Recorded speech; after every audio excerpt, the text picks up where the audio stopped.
Hi, I'm Dalton Johnson, and today I will be demonstrating how to patch a hole in the wall. I think it's very important to learn how to patch a hole in the wall because if you end up with a situation where you have a hole in the wall, then you're able to fix it yourself and just get it out of the way versus having to go through all the hassle of people coming and fixing it for you. So first things, you're going to need a few items. First of which is going to be a hole in the wall, because without the hole in the wall, then there'd be nothing to patch. Secondly, we're going to need the putty. I get my putty at Home Depot, but you can get it at, honestly, Ace, Lowe's, anywhere. And so this is to put into the hole to make the hole flat. Third, we're going to need a putty knife to be able to scoop the putty out and put it into it. Fourth, we're going to need something to sand it with after. So once the putty dries, then we're able to sand it down to give it that nice flat surface. Fifth and final, we will need paint and a paintbrush to be able to paint over top of it to just blend it back into the wall. So, let's get right into it. So, I'm going to start by placing the putty in. Sorry, this is my dog. Putting the putty into the wall to give it that flat surface and to give the paint the area to be able to flatten. So you continually do this until the putty completely covers the hole and the hole is essentially diminished. You don't want to get too much putty on the outside because then you're essentially just wasting putty and it'll be a lot more sand at the end. So it's just continually pressing to press into the wall and dragging.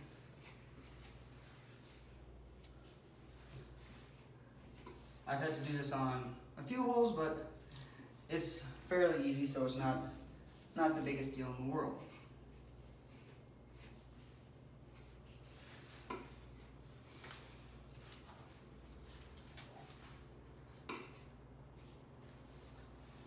So it should be good.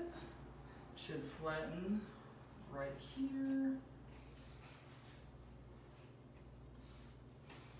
One more scoop and it should be good, and then we'll wait for it to dry.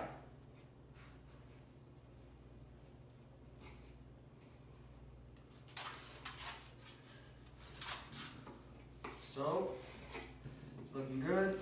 So now we'll wait for it to dry and to see what we have. And so when the putty dries, it tends to shrink. So once it shrinks, if there's a little bubble in the middle, that means we need a little more, and we'll add a little bit more.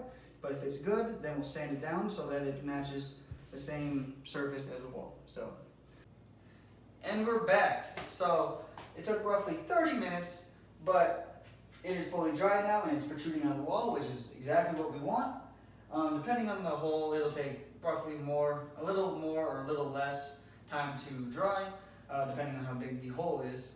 So mine took roughly 30 minutes. Now all that's left to do is to use the sander and the paint and get it basically finished.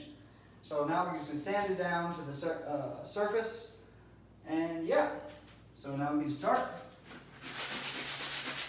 This is easy, just sand it, and it's okay if you get a little bit of paint off around here, you can just paint over it as well.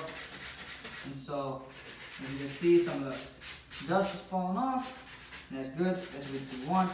It means that all that excess stuff is coming off, which is perfect.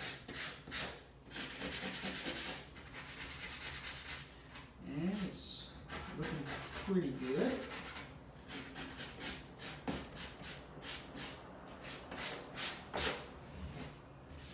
That's perfect right there. So now it is flat. Now all we have to do is paint over it. It's still got that little gray tint from the putty. So now I have my paint right here, and it's simple. Make sure it doesn't drip, and it's trying to blend it into the wall. It's nice up and down motions, and just trying to make sure that everything is gotten.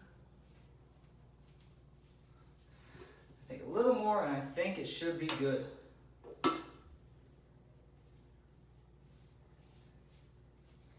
Just blending it in, and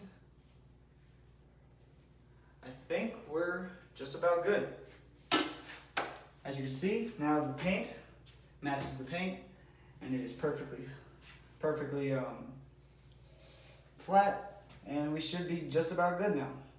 Thank you so much for your time. I am Dalton Johnson.